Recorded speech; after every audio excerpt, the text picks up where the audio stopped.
Hello बच्चों, स्वागत है आपका हमारी इस मैराथन क्लास में जिसमें हम लेके आए हैं क्लास 11th की बुक का नाम जिसका आज़ादी के बाद का स्वर्णिम भारत। आज़ादी के बाद का स्वर्णिम भारत क्लास 11 जिसमें मैराथन क्लास लेके आए हैं, जिसमें हम आपके सभी के चैप्टर नंबर 1 से लेकर चैप्टर नंबर 5 के सभी महत्वपूर्ण प्रश्नों को एक ही क्लास के अंदर कवर करवा देंगे। इससे बाहर कुछ भी आने वाला नहीं है।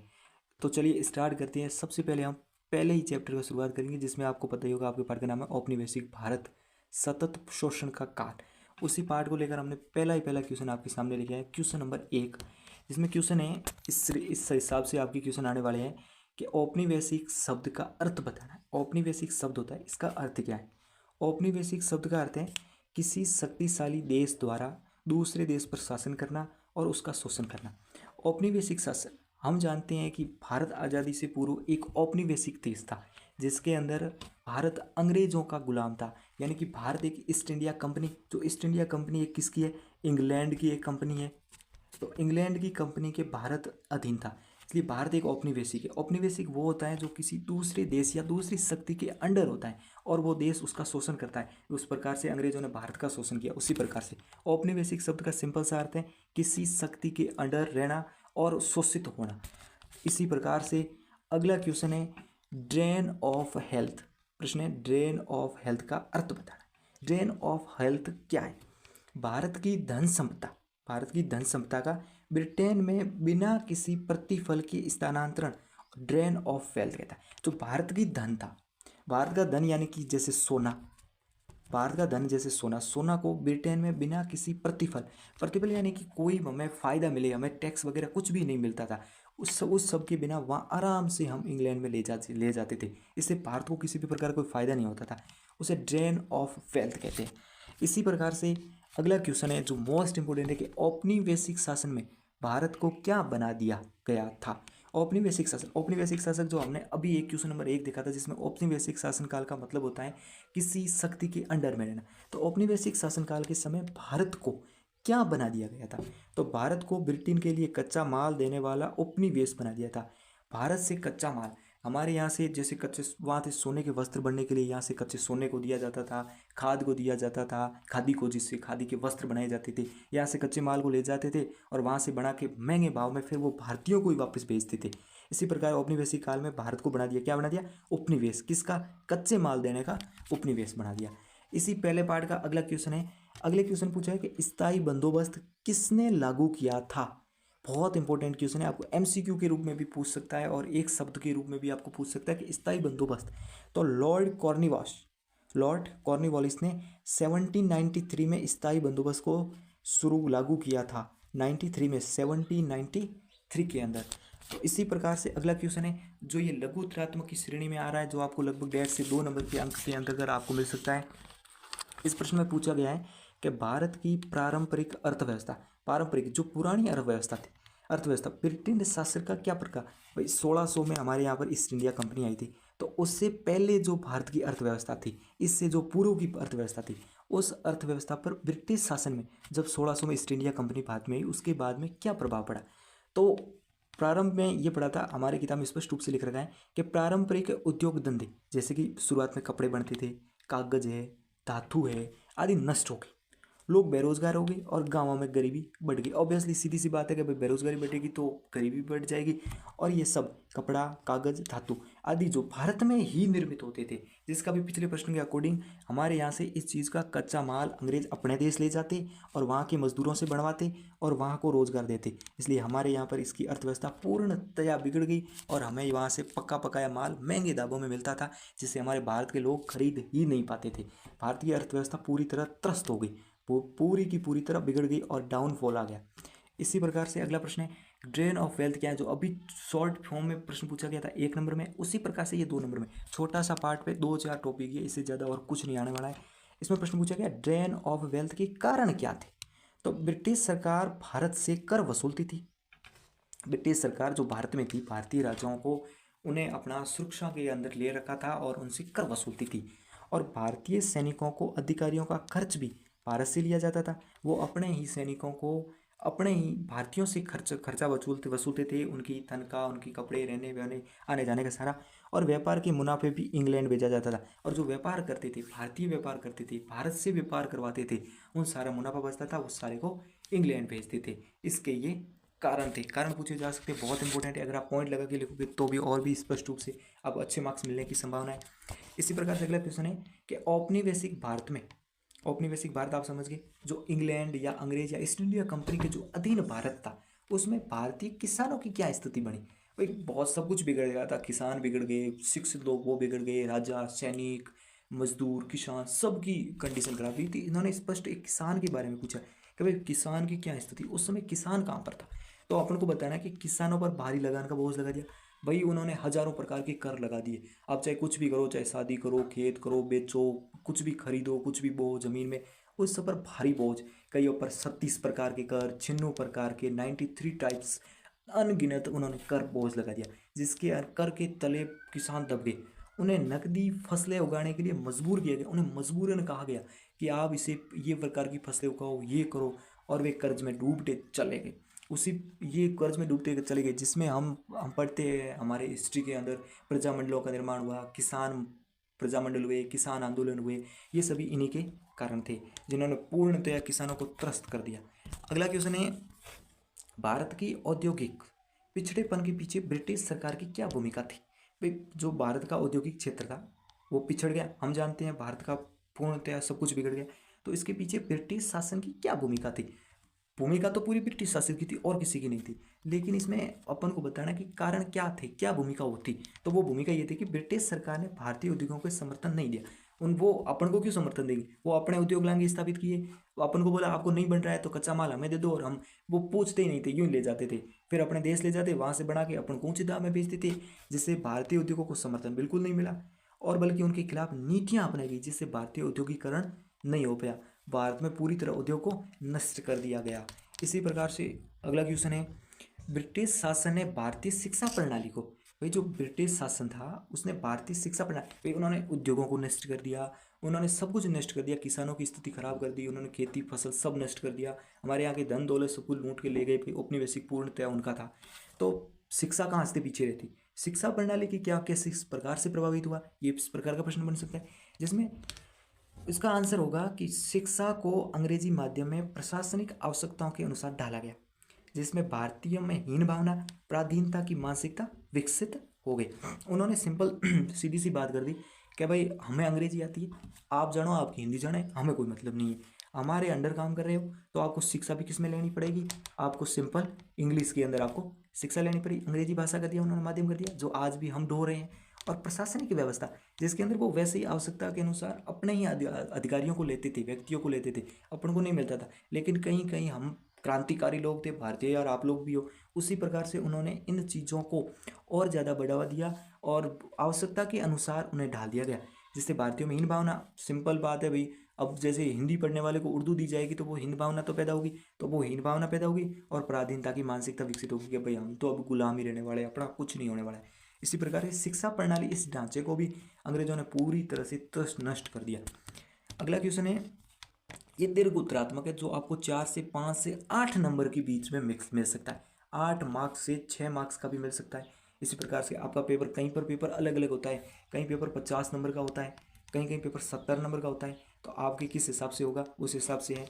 इसमें प्रश्न है कि औपनिवेशिक शासनकाल के अंतर्गत, औपनिवेशिक शासनकाल जो अपना 1600 से लेकर 1947 तक जो चला था, उस औपनिवेशिक शासनकाल में के दौरान भारत की आर्थिक स्थिति का वर्णन करो। 8 नंबर का वर्णन करेगा, रहना पड़ेगा कम से कम 200 से 400 शब्दों के अंदर लिखना पड़ेगा। 200-400 शब्दों का मतलब है आपको 30 से 40 लाइन के अंदर लिखना पड़ेगा, जो 1 से 1.5 पेज होता है।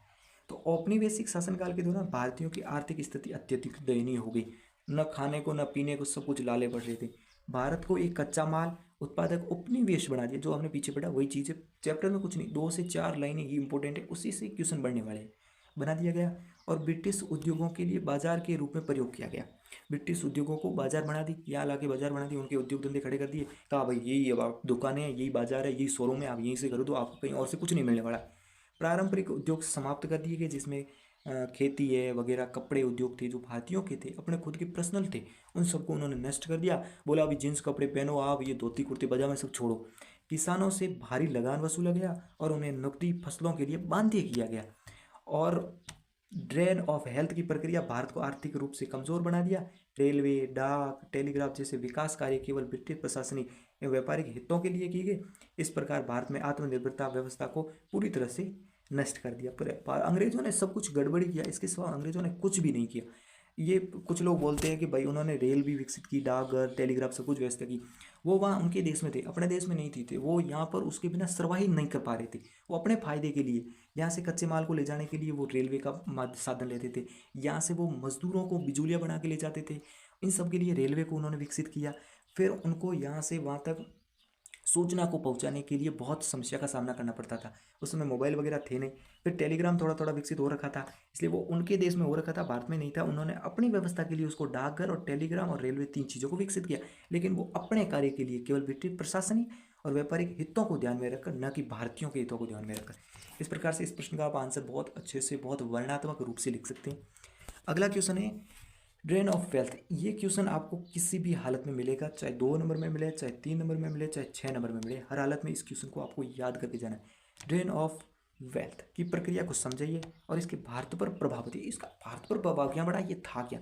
ड्रेन ऑफ वेल्थ मैंने आपको बताया था कि भारत की धन संपदा थी, जो भारत की धन था, जैसे भारत का चाहे कच्चा माल हो, चाहे भारतीय सैनिकों की जो आमदनी थी, चाहे किसानों की आमदनी थी, चाहे भारतीयों का धन था, उसको बिना किसी लाभ के ब्रिटेन स्थानांतरण, उसको सबको बिना किसी लाग लगान कुछ भी कर, टैक्स कुछ नहीं दिया, अपने देश ले गए। ये प्रक्रिया अनेक उपायों से हुई, जैसे वसूलियों, व्यापार से, प्रशासनिक खर्च से। भारत कार्यालय ब्रिटिश अधिकारियों का वेतन इंग्लैंड भेजा। इसके परिणाम स्वरूप भारत की पूंजी बाहर जाती रही और आर्थिक संकट गहराता गया। बिल्कुल, पूंजी अपनी बाहर जाएगी तो अपने यहाँ आर्थिक बढ़ता जाएगा और औद्योगिकरण नहीं हो सका। किसानों की हालत बिगड़ती गई, देश गरीबी और बेरोजगारी बढ़ती गई। इससे भारतीय समाज और व्यवस्था को दीर्घकालीन नुकसान पहुंचाया गया। अभी भी हम भुगत रहे, डाउनफॉल में चल रहे। इंग्लैंड, अमेरिका वगैरह, चाइना सब ऊपर है और भारत पीछे बढ़ रहा है। इसी का एकमात्र कारण है ये वाला ड्रैगन ऑफ वेल्थ। इसी बीच अगला क्वेश्चन है अपने सामने, औपनिवेशिक शासनकाल के सामाजिक और सांस्कृतिक प्रभावों की विवेचना कीजिए। ये अपना चैप्टर नंबर 1 औद्योगिक औपनिवेशिक भारत शोषण काल का ये अपना लास्ट क्वेश्चन है। इसके बाद हम अगले क्वेश्चन यानी कि भारत का स्वतंत्रता आंदोलन, उससे इंपॉर्टेंट क्वेश्चन करेंगे। इस चैप्टर से इन क्वेश्चनों से बाहर आपके कोई क्वेश्चन नहीं मिलने वाला है। तो इसमें प्रश्न क्या है, औपनिवेशिक शासन का जो सामाजिक और सांस्कृतिक प्रभावों की विवेचना करनी है। सामाजिक और सांस्कृतिक, इनके बीच में किस प्रकार का तालमेल था। तो इसका आंसर बहुत आसान है कि औपनिवेशिक शासनकाल में भारतीय समाज में सामाजिक विषमता बढ़ाई। उन्होंने कहा यार ये क्या धोती कपड़े पहन रहे हो, जींस कपड़े पहनो आराम से।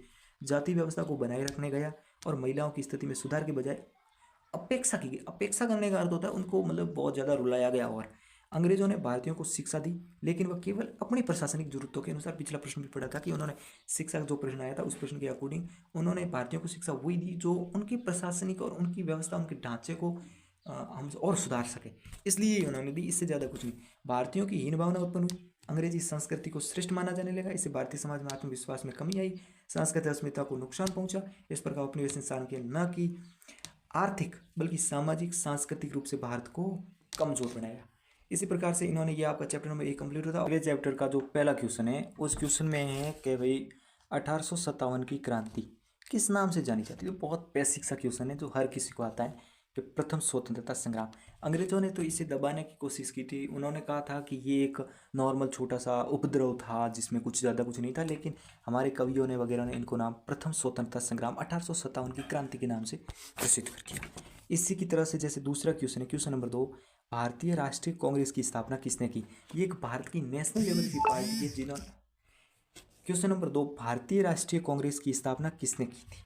ये एक भारत के राष्ट्रीय नेशनल लेवल की पार्टी है जिसकी स्थापना A.O. ह्यूमस ने की। ये बहुत इंपॉर्टेंट क्वेश्चन है, इसको बच्चों याद करके जाना। अगला क्वेश्चन है क्वेश्चन नंबर 3, जिसमें गांधी जी भारत कब लौटे। गांधी जी वकालत करने के लिए दक्षिण अफ्रीका लौट गए हुए थे। दक्षिण अफ्रीका से 1915 के अंदर भारत में लौटे थे। इनसे पहले, इसके बाद में इनके असहयोग आंदोलन हो, चाहे कोई भी जैसे हुआ जलियांवाला बाग हत्याकांड हो, उनसे सबसे रिलेटिव जो भी आश्रम का निर्माण किया, इसके बाद में गांधी जी ने कराया। भारत के अंदर जो भी हुआ था, इससे पहले गांधी जी दक्षिण अफ्रीका में गए हुए थे। तो इसी तरह से अगला क्वेश्चन है अपना अगला क्वेश्चन है क्वेश्चन नंबर 4, जिसमें भारत छोड़ो आंदोलन कब शुरू हुआ? भारत छोड़ो आंदोलन कब शुरू हुआ? यह आंदोलन गांधी जी के द्वारा किया गया था। बहुत इंपॉर्टेंट क्वेश्चन है, आगे भी इस आंदोलन से रिलेटेड आपको क्वेश्चन आएंगे। आई एम श्योर इसमें से या तो कोई दीर्घ उत्तरात्मक आएगा या लघु उत्तरात्मक आएगा, नहीं तो ये छोटा प्रश्न 1 नंबर में तो आएगा ही आएगा। डेट याद करके जाना। भारत छोड़ो आंदोलन गांधी जी के द्वारा 8 अगस्त 1942 को प्रारंभ किया गया। कब किया गया? 8 अगस्त 1942 को ये शुरू किया गया। करो या मरो का नारा भी महात्मा गांधी जी के द्वारा दिया गया। बहुत इंपॉर्टेंट है, या तो कुछ करो या मर जाओ, ये नारा महात्मा गांधी जी के द्वारा दिया गया। इसी प्रकार 1857 की क्रांति के प्रमुख कारण क्या थे? भाई ये क्रांति हुई क्यों?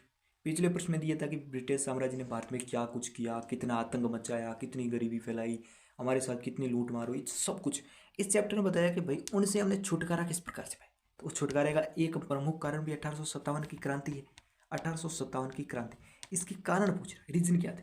तो 1857 की क्रांति के प्रमुख कारण ब्रिटिश नीतियाँ, ब्रिटिश जिसकी हम औपनिवेश थी, इंग्लैंड या British India east India company, उसकी नीतियों की असंतोष। उनकी कई सारी नीतियाँ थी, उसमें से एक प्रमुख, और जैसे बात बताऊंगा, सैनिकों में असंतोष, धार्मिक हस्तक्षेप और आर्थिक शोषण था। आर्थिक, उन्होंने अपना धन सारा लूट के ले गए अपने देश। धार्मिक हस्तक्षेप थे।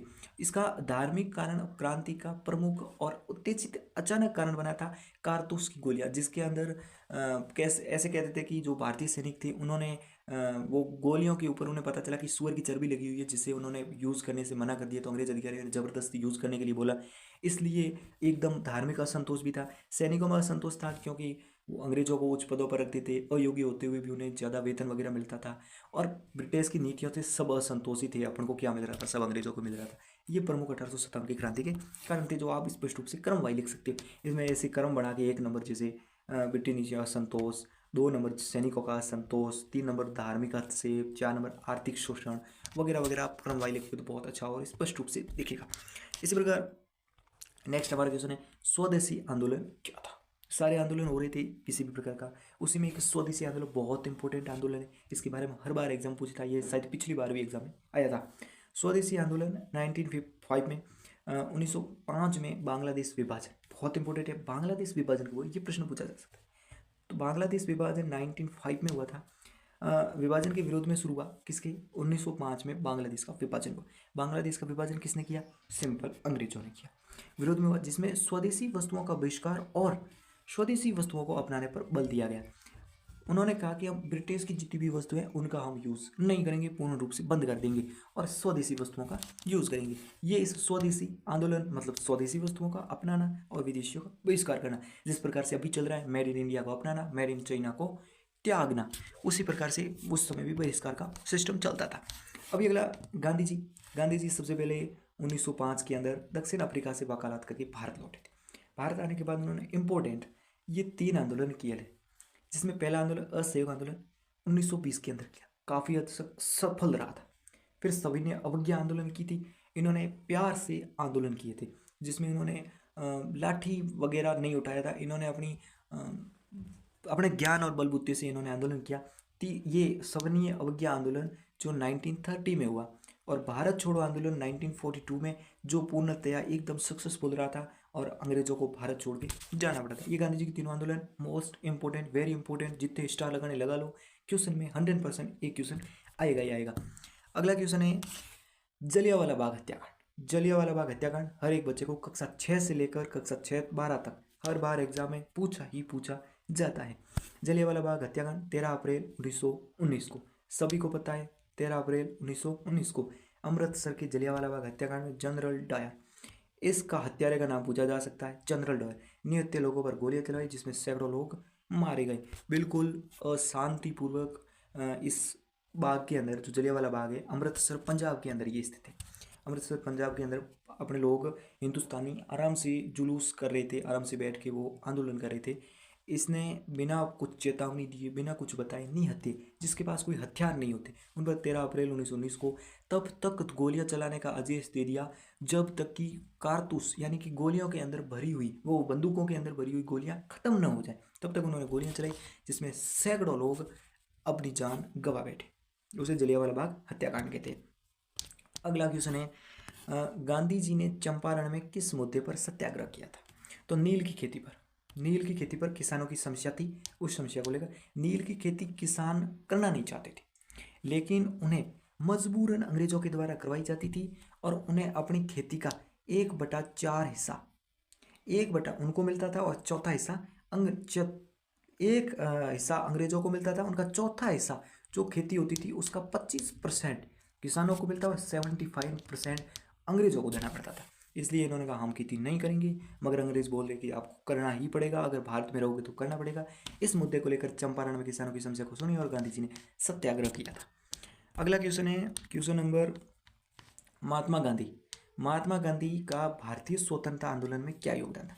भाई स्वतंत्रता आंदोलन बहुत सारे हुए, जिसमें जैसे प्रजामंडल आंदोलन हो, चाहे किसान आंदोलन हो, चाहे असहयोग आंदोलन हो, किसी प्रकार का हुआ, हिंसात्मक हो अहिंसात्मक हो, सभी आंदोलन। इसमें गांधी जी की क्या महत्व था, उन्होंने गांधी जी ने क्या क्या काम किया? तो गांधी जी ने क्या, महात्मा गांधी ने भारतीय स्वतंत्रता आंदोलन में एक नई दिशा दी। इन्होंने सत्याग्रह किए, अहिंसा, अहिंसा होती है जिसके अंदर हिंसा का प्रयोग नहीं किया जाता, शांतिपूर्वक बैठकर एक जगह पर अपना प्रदर्शन और अपनी बात को उच्च स्तरों पर बैठे हुए प्रशासनिक अधिकारी, पहले समय में राजा महाराजा होते, अभी कलेक्टर मुख्यमंत्री जिस प्रकार के होते, उन्हें अहिंसात्मक तरीके से अपनी बात उन तक पहुंचाना। और जन आंदोलन में बड़ी संख्या में लोगों को एक जगह पर एकत्रित करना और अपनी बात को लोगों तक, बड़े उच्च स्तर पर बैठे लोगों तक पहुंचाना, जिसको गांधी जी ने काम किया। गांधी जी ने स्वतंत्रता आंदोलन में क्या, पहला सत्याग्रह किया, अहिंसात्मक तरीका अपनाया, जल आंदोलन किए, इसके माध्यम से जनता को ब्रिटिश शासन के विरुद्ध एकजुट किया, जिसमें महत्वपूर्ण चंपारण सत्याग्रह जो पिछले में पढ़ा था, नील की खेती के विरुद्ध में किया था 1917 में। दूसरा जैसे खेड़ा आंदोलन, असहयोग आंदोलन, इसके अंदर यह था कि अंग्रेजों का सहयोग करना बंद कर दो। अंग्रेजों का भारत के अंदर शासनकाल चलता था, उसके अंदर 99.9% भारतीयों का योगदान, जिसकी वजह से चलता। अगर भारतीय अपना 10% भी योगदान बंद कर देना तो भी ये देश अंग्रेजों का यहाँ ठहरना नामुमकिन था। इसलिए असहयोग आंदोलन 1920 में शुरू किया गया। सविनय अवज्ञा आंदोलन जो 1930 में, भारत छोड़ो आंदोलन 1942 में इनके नेतृत्व में किए गए। इसके अलावा उन्होंने, गांधी जी ने विदेशी वस्तुओं का बहिष्कार किया कि भाई आप उनके विरुद्ध आवाज़ उठा रहे हो तो कम से कम उनकी चीज़ों का तो बहिष्कार करो। जैसे खादी का प्रचार किया, उन्होंने कहा भाई भारत में बनी हुई है, अपनी है, स्वदेशी है, अपने लोगों ने, अपने किसानों ने बनाई है ये खादी, इसलिए इसका उन्होंने खूब प्रचार किया। वो खुद खादी का यूज़ करते थे। हरिजन सेवा, हरिजन जो ये अब नीची जाति पहले मानी जाती थी, उनकी उन्होंने सेवा की। ग्राम स्वराज जैसे सिद्धांतों को अपनाया। उन्होंने संघर्ष को जन जन तक पहुंचाया, जन जन यानी कि गांव के लोगों तक, जन जन यानी कि लोगों लोगों तक पहुंचाया। विश्व में भारत की आवाज़ को सम्मान दिलाया और करो या मरो का नारा दिया, आज़ादी की भावना को बल दिया। ये इनके गांधी जी के बारे में बहुत इंपॉर्टेंट है, फिर से पढ़ लेना। महात्मा गांधी ने स्वतंत्रता आंदोलन को एक नई दिशा दी। उन्होंने सत्याग्रह, अहिंसा, जन आंदोलन के माध्यम से जनता को ब्रिटिश शासन के विरुद्ध एकजुट किया।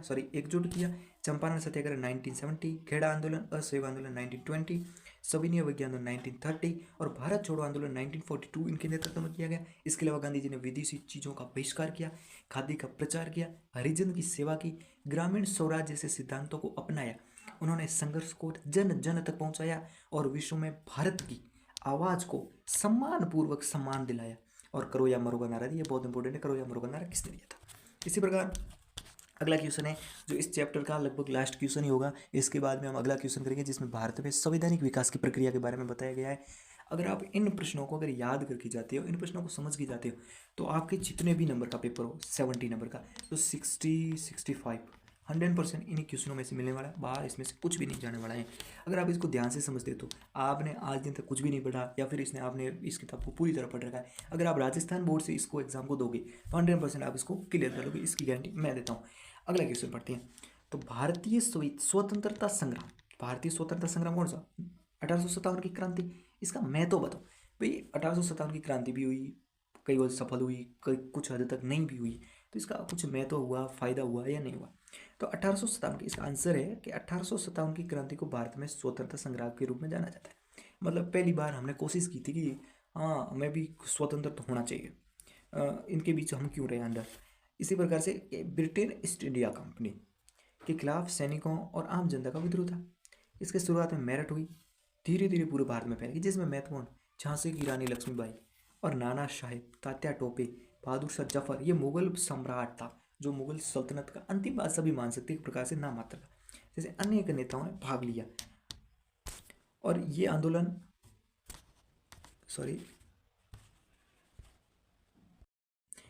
बहादुर शाह जफर जो मुगल साम्राज्य का अंतिम बादशाह था, इसके बाद में ये आंदोलन भले ही असफल रहा। 1857 की क्रांति जो असफल तो रही थी, लेकिन काफ़ी हद तक सफल भी मान सकते हैं। ये आंदोलन भले ही असफल रहा, लेकिन इसमें भारतीयों में जनता आत्म बलिदान, स्वतंत्रता की भावना को जन्म दिया, और इस क्रांति के बाद ब्रिटिश शासन में भारतीयों को सीधे ब्रिटिश साम्राज्य के अधीन ले लिया। इससे पहले हम ईस्ट इंडिया कंपनी के अधीन थे, और इसके बाद 1857 की क्रांति के बाद हम ब्रिटिश राज की पूर्णतया नियंत्रण में आ गए थे। पहले हम एक कंपनी के अधीन थे, बाद में इसके अंडर आ गए थे। ये 1857 की क्रांति असफल तो भले ही रही, लेकिन काफ़ी असरदार रही थी। इसी प्रकार से क्वेश्चन आते हैं, और अगला हम जो चैप्टर है उसको है भारत में संवैधानिक विकास की प्रक्रिया, और उसका अगला क्वेश्चन है 14वीं संविधान संशोधन कब हुआ। 14वां संविधान संशोधन।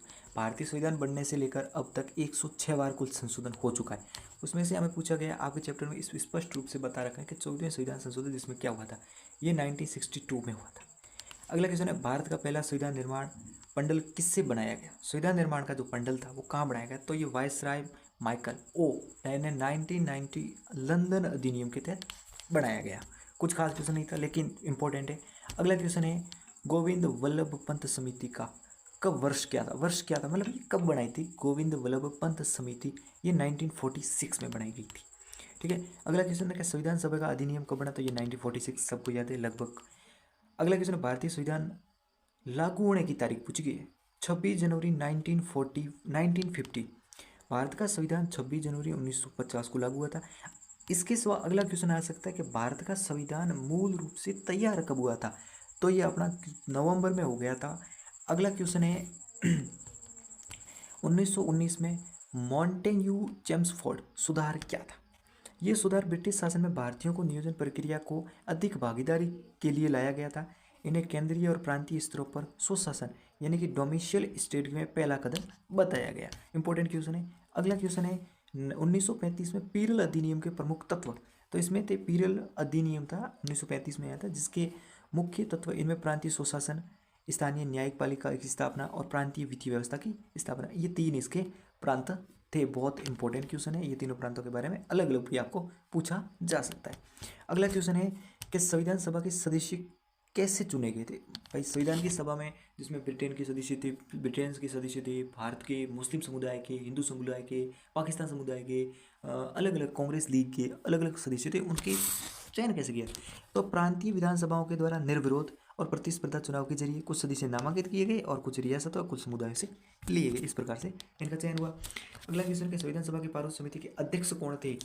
बहुत इंपॉर्टेंट क्वेश्चन है, हर बार पूछा जाता है। तो इसको डॉक्टर बी आर अम्बेडकर, भारतीय संविधान सभा के पारूल समिति के अध्यक्ष डॉक्टर बी आर अम्बेडकर, इसे भारतीय संविधान का जनक भी कहा जाता है। लिंच आयोग की अनुशंसा कीजिए। अनुशंसा मतलब लिंच आयोग क्या था, पर्टिकुलरली ये पूछा गया।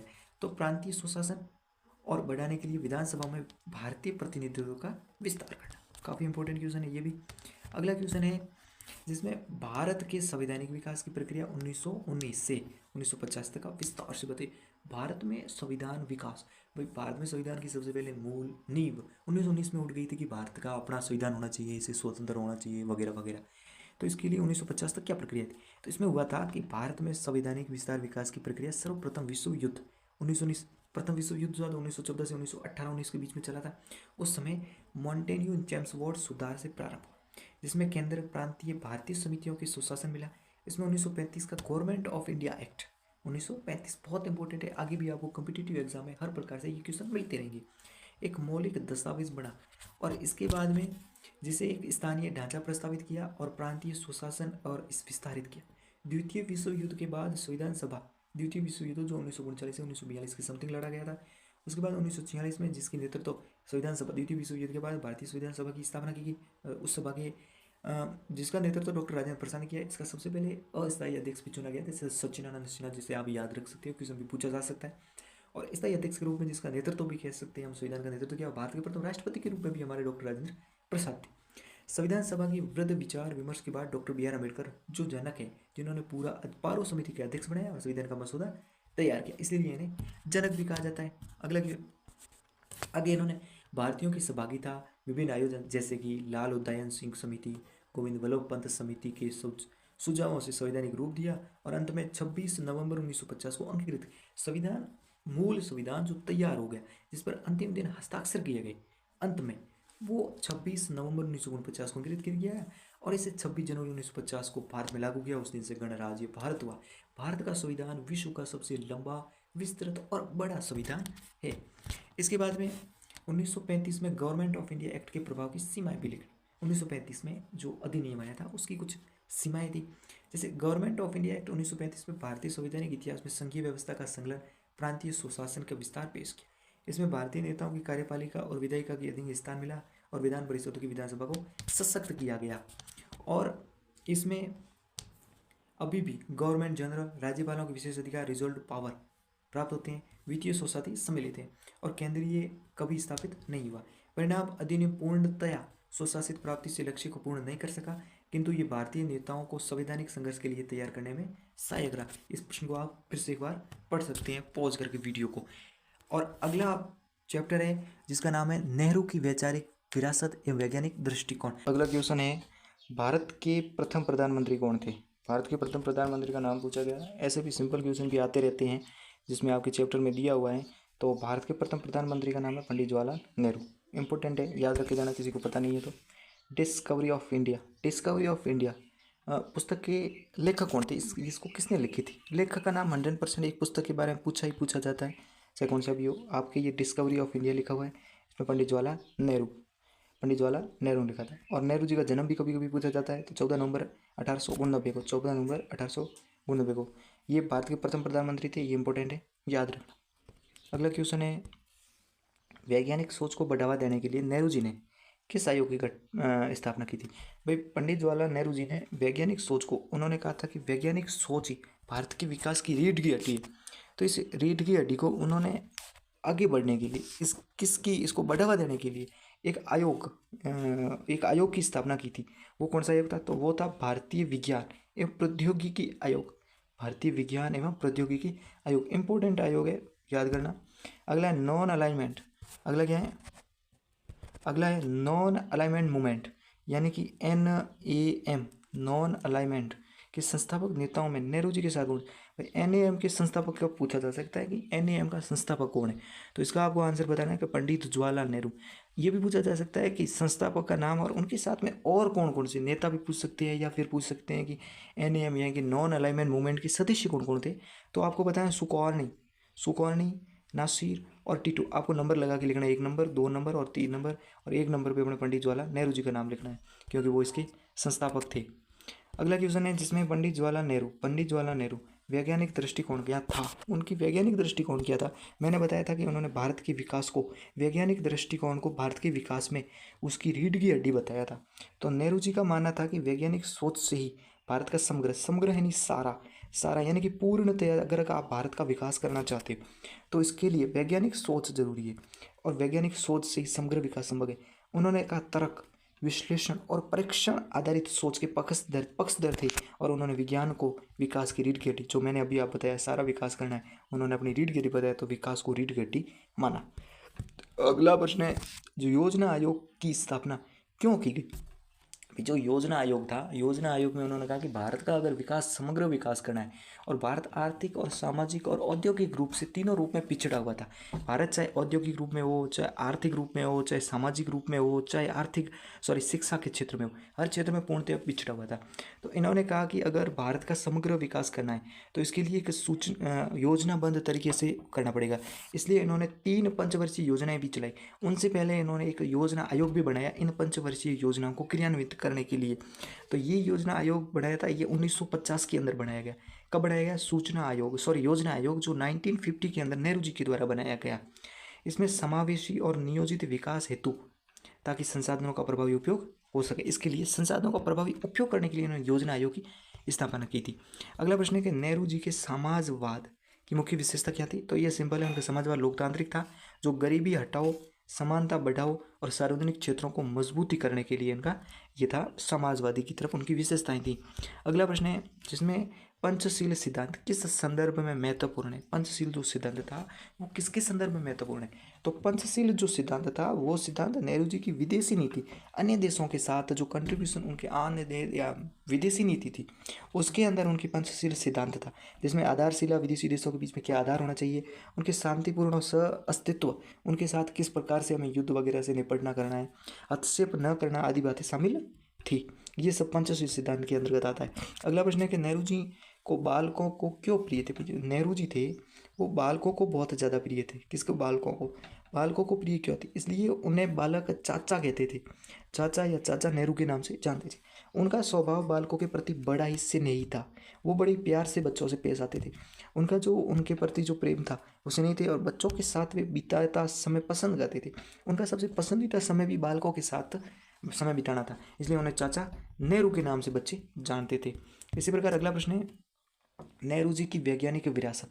जो नेहरू जी थे उनकी वैज्ञानिक विरासत भारतीय समाज पर क्या प्रभाव। जो सोचते थे नेहरू जी हर प्रकार से वैज्ञानिक सोच थी उनकी, वो सोचते थे कि भारत का समग्र विकास करने के लिए विज्ञान की प्रगति करना इंपॉर्टेंट है। तो इस प्रगति के लिए उनका हमारे भारतीय जो समाज था उस समाज पर क्या प्रभाव पड़ा। तो पंडित जवाहरलाल नेहरू की वैचारिक विरासत ने आधुनिक भारत के निर्माण की नींव रखी थी। उन्होंने लोकतांत्रिक धर्मनिरपेक्ष, लोकतंत्र यानी कि लोगों का शासन, और धर्मनिरपेक्ष, धर्मनिरपेक्ष का मतलब होता है जिसे किसी पर्टिकुलर चीज़ का कोई धर्म नहीं होता, जैसे हिंदू धर्म, मुस्लिम धर्म, ईसाई धर्म, बौद्ध धर्म, इस प्रकार का कोई धर्म नहीं है बल्कि हम एक हिंदुस्तानी, इसे धर्मनिरपेक्षता।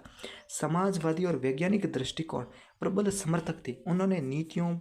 उनकी नीतियों ने भारत को बहुलतावादी और समावेशी समाज की दिशा में अग्रसर किया और उन्होंने शैक्षणिक संस्थाओं, औद्योगिकरण योजना, आयोग एवं विज्ञान के क्षेत्र में ठोस आधार तैयार किए।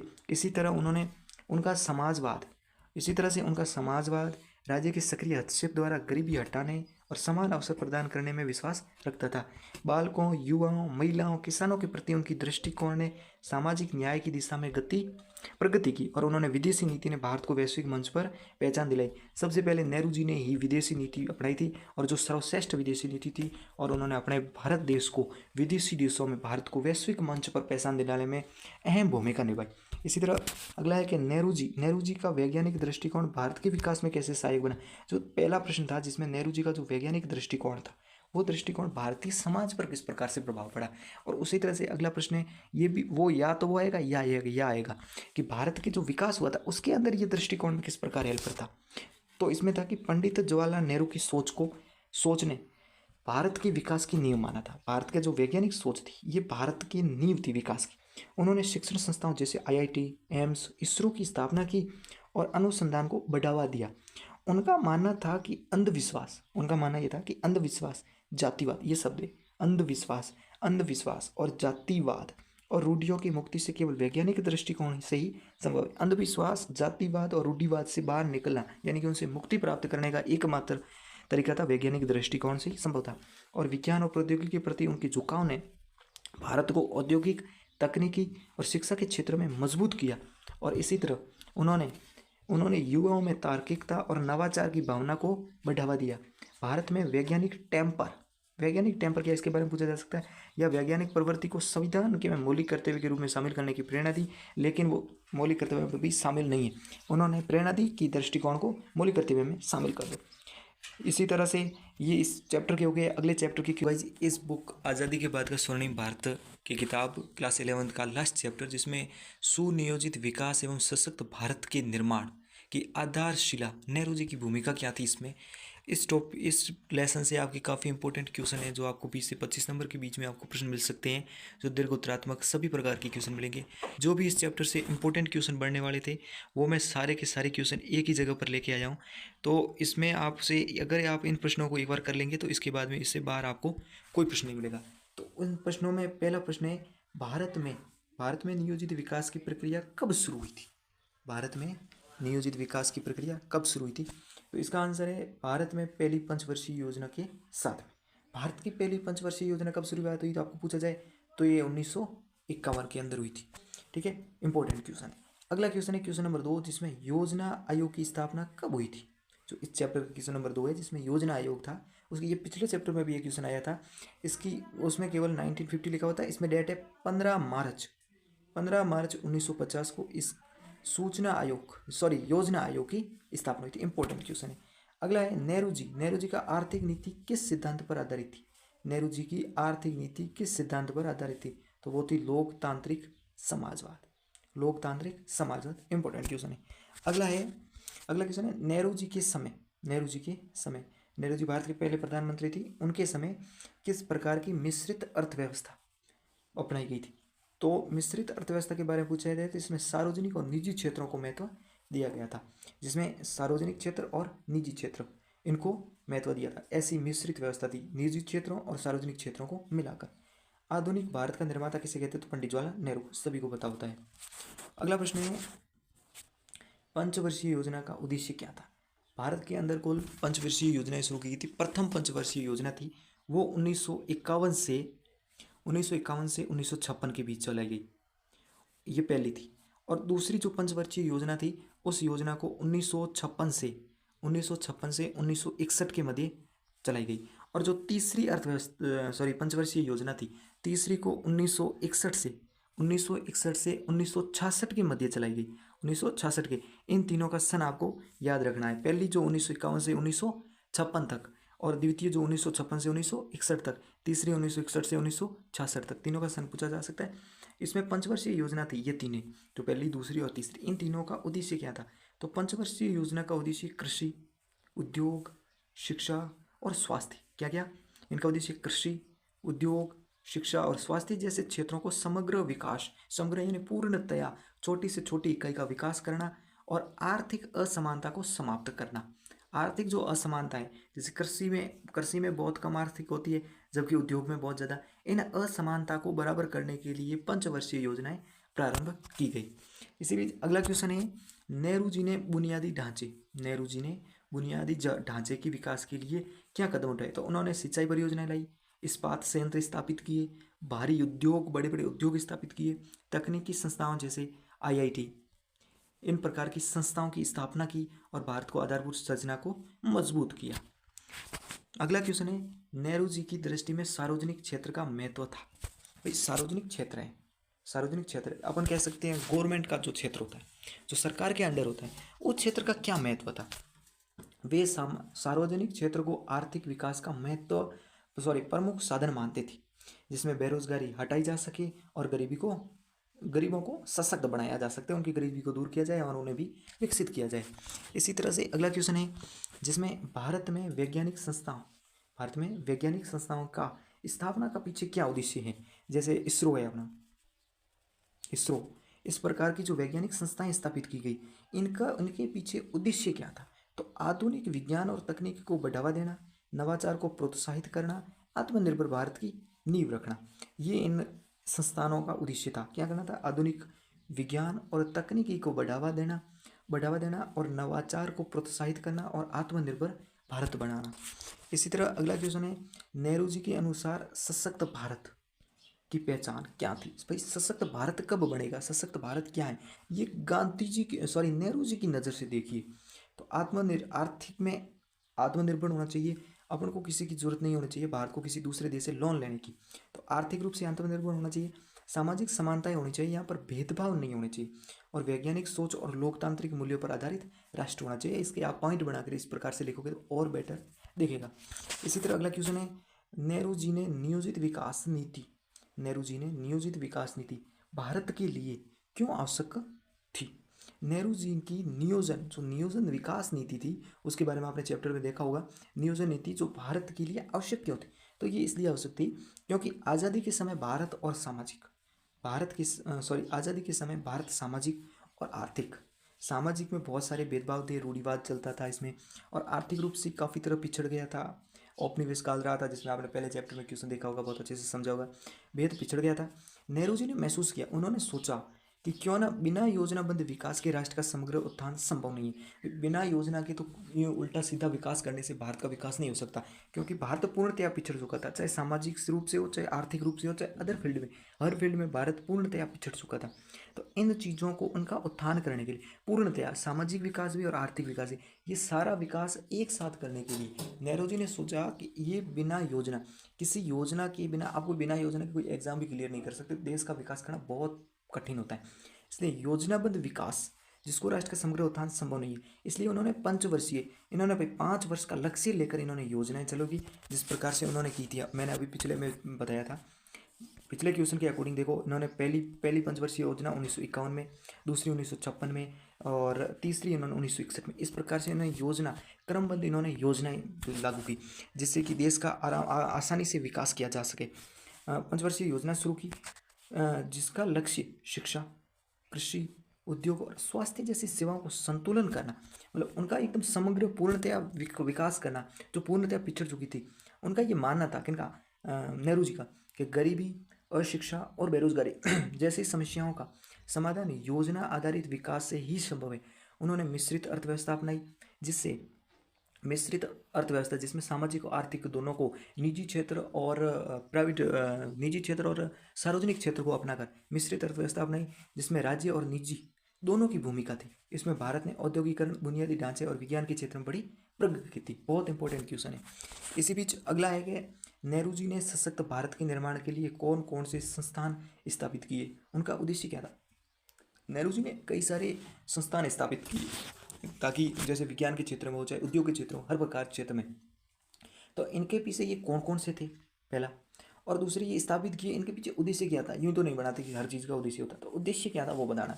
तो नेहरू जी ने भारत को दीर्घकालीन विकास यानी कि लंबे समय के विकास के लिए, बहुत अच्छा विकसित देश बनाने के लिए, फिलहाल अपना देश विकासशील देश है, इसको विकसित देश बनाने के लिए उन्होंने IIT, जो अभी 300 के समथिंग अपने इंडिया में IIT केंद्र है, एम्स है, एम्स जैसे दिल्ली, इस प्रकार के एम्स को बनाया। इसरो इसकी 3-4 शाखाएं अपनी बन चुकी है, जो आज अंतरिक्ष में हमारा, जैसे चंद्रयान 3 को लॉन्च किया था, वो इसरो के द्वारा ही लॉन्च किया गया था। फिर DRDO जो अपना दिल्ली में इसका केंद्र है, और अगला है BHEL और SAIL जैसी संस्थाओं की नींव रखी। इनका उद्देश्य विज्ञान, तकनीकी, स्वास्थ्य, शिक्षा और भारी उद्योगों को आत्मनिर्भरता प्राप्त करना। ये याद रखना, AIIMS, IIT, ISRO, DRDO, BHEL और SAIL, इन संस्थानों की नींव रखी थी उन्होंने। और इसके पीछे उन्होंने विश्वविद्यालयों, शोध संस्थाओं को प्रोत्साहित की दिया, ताकि ज्ञान और नवाचार की संस्कृति विकसित हो। ये संस्थाएं भारत को वैश्विक मंच पर प्रतिस्पर्धी बनाने और युवाओं को कुशल बनाने में सहायक सिद्ध हुई। और नेहरू जी के प्रयासों से भारत को आधुनिक विज्ञान एवं औद्योगिक आधारभूत सुदृढ़ हो चुकी। ये सब नेहरू जी की वजह से हो पाया। इसी तरह नेहरू जी ने औद्योगिक संस्था को किस प्रकार से प्रोत्साहित किया। भाई जो औद्योगिक विकास था, जिसको इन्होंने किसमें, एक तो निजी क्षेत्र का रखा और एक सार्वजनिक क्षेत्र का, इन दोनों को मिलाकर इन्होंने मिश्रित रखा। उसी प्रकार से औद्योगिक विकास इन्होंने कैसे किया और इसका परिणाम क्या निकला। तो नेहरू जी ने औद्योगिकरण को भारत की आर्थिक स्वतंत्रता और सशक्तिकरण का मूल मानते थे। किसको, आर्थिक विकास, जो औद्योगिक विकास था, इनको आर्थिक स्वतंत्रता और सशक्तिकरण का मूल आधार मानते थे। उन्होंने भारी उद्योगों का विकास पर जोर दिया, सार्वजनिक क्षेत्र और इसकी रीढ़ बनाया। जो सार्वजनिक क्षेत्र था, इसको इसकी औद्योगिक विकास की रीढ़ बनाया उन्होंने। इस्पात यंत्रों, कोयला खदानों, बिजली परियोजनाओं, इंजीनियरिंग, मशीन और कारखानों की स्थापना की। इसी तरह उन्होंने BHEL, SAIL जैसे उपक्रमों की शुरुआत की। इससे देश में रोजगार के अवसर बढ़े, आधारभूत ढांचा विकसित हुआ और भारत औद्योगिक आत्मनिर्भरता की ओर बढ़ा। भारत को कमजोर कृषि प्रधान देश, भारत के साथ कमजोर कृषि प्रधान देश से उद्योग और विज्ञान की दिशा में बढ़ते राष्ट्र के बदलने में ये नीति निर्णायक सिद्ध हुई थी। कौन सी नीति, ये नीति नेहरू जी के औद्योगिक विकास को प्रोत्साहित करने की जो नीति थी, वो काफ़ी कारगर सिद्ध हुई थी। इसी तरह अगला क्वेश्चन है, जिसमें नेहरू जी के नेतृत्व में भारत के वैज्ञानिक और तकनीकी विकास की दिशा में, नेहरू जी के नेतृत्व में भारत के वैज्ञानिक और तकनीकी विकास की दिशा में किए गए प्रयासों की विवेचना करनी। इसकी इस प्रकार से प्रश्न पूछा जा सकता है, बहुत इंपॉर्टेंट है ये प्रश्न आने की 100% संभावना है। नेहरू जी का मानना था कि वैज्ञानिक सोच है, और तकनीकी प्रगति के बिना भारत का आधुनिक राष्ट्र नहीं बन सकता। उन्होंने वैज्ञानिक दृष्टिकोण को जन जन तक पहुंचाने की आवश्यकता बताया और उन्होंने CSIR, इसरो, DRDO, परमाणु ऊर्जा आयोग जैसे संस्थानों की स्थापना की और IITs, एम्स जैसी संस्थाएं, ये जो IITs, एम्स जैसी संस्थाएं उच्च शिक्षा और अनुसंधान को बढ़ावा देने के लिए स्थापित की गई। उन्होंने विज्ञान कांग्रेस को प्रोत्साहित किया और योजना आयोग के जरिए विज्ञान और तकनीकी की योजनाओं को जोड़ा। उनके प्रयासों से भारत ने विज्ञान, अंतरिक्ष, रक्षा और चिकित्सा के क्षेत्र में आत्मनिर्भरता की ओर कदम बढ़ाया। इस तरह गांधी जी ने नेहरू जी का भारत के बहुत ज़्यादा, नेहरू जी के नेतृत्व में भारत और वैज्ञानिक तकनीकी विकास में काफ़ी अच्छे कदम दिए और भारत काफ़ी अच्छा विकास और प्रगति की थी उन्होंने। इसी तरह ये हमारी जो बुक थी ये ख़त्म हो चुकी है।